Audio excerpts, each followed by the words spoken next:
যখন 5ই আগস্ট ছাত্র গণ অভ্যুত্থানের মধ্য দিয়ে বাংলাদেশের মানুষের বুকের উপর থেকে জগদ্দল পাথর, ইতিহাসের বর্বরতম নৃশংসতম শাসক লেডি ফেরাউন খ্যাত শেখ হাসিনা উৎখাত হল এবং বাংলাদেশ তার ফ্যাসিবাদ থেকে মুক্ত হল, ঠিক 5ই আগস্টের একদিন পরে বেগম জিয়াকে হাসপাতালে দেখতে যাওয়ার সুযোগ আমার হলো এবং সেখানে ডক্টর জাহিদ সাহেবের বদান্যতায় দীর্ঘ সময় একান্ত সাক্ষাতে ওনার সঙ্গে কথা বলার সুযোগ হলো।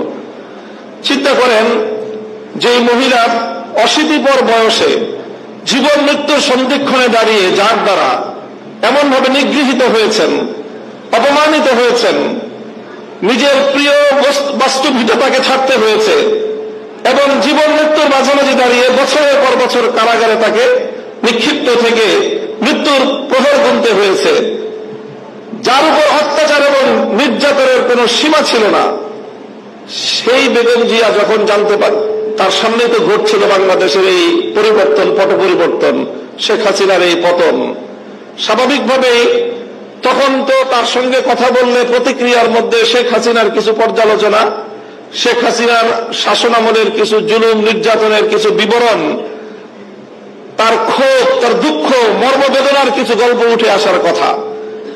আমি বিস্ময়ান্বিত হলাম। তার সঙ্গে প্রায় আধা ঘন্টার মতো আমার কথা হলো। তিনি আধা ঘন্টার মধ্যে একবারও শেখ হাসিনার নাম উচ্চারণ করেননি। তিনি পূর্ণ সময়টা দুটি কথা বলেছেন। একটা হলো আমার মরহুম বাবা সাইফুল হাদিস সাহেবের সঙ্গে তার রাজনীতির কিছু স্মৃতিচারণ তিনি করলেন এবং আমাকে সেজন্য অভিনন্দন জানালেন। আর দ্বিতীয় আরেকটি কথাই তিনি বারবার বললেন।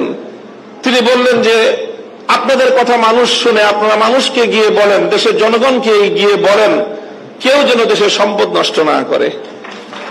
এই সম্পদটা আমাদের, গণভবন, প্রধানমন্ত্রীর কার্যালয় সহ এই রাষ্ট্র আমাদের। মানুষকে শুধু একটা কথা বলেন, যেন কেউ এই রাষ্ট্রের কোনো সম্পদ নষ্ট না করে। আমি অভিভূত হলাম যে এই পরিস্থিতিতে একজন মানুষ, তার কিন্তু নিজের অতীত জীবনের দুঃখ কষ্ট নিয়ে কোনো ইতিহাস তার মনে নেই, তার শুধু মনে দেশপ্রেম, মানুষের ভালোবাসা, দেশের সম্পদের ভালোবাসা, দেশটা যেন এগিয়ে যেতে পারে। আমি মনে করি যারা জাতীয়তাবাদী রাজনীতি করেন, জাতীয়তাবাদী দলের, আপনাদের সকলে আপনাদের নেত্রী থেকে এই দেশপ্রেমের শিক্ষা গ্রহণ করা উচিত এবং সেভাবেই দেশকে ভালোবেসে দেশকে গঠন করার জন্য আত্মনিয়োগ করা উচিত। এবং আমি ওনার ব্যক্তিগত জীবন এবং তার অর্থনৈতিক স্বাবলম্বিতা সম্পর্কে যে তথ্য আমরা জানি, সেটা আসলেই বিস্মিত হওয়ার মতো যে 3 বার বাংলাদেশের রাষ্ট্রপ্রধান, প্রধানমন্ত্রী থাকা পরেও তার অর্থনৈতিক যে সক্ষমতা, তার যে সাধারণ মাত্রা, সেটা বিস্মিত হওয়ার মতোই।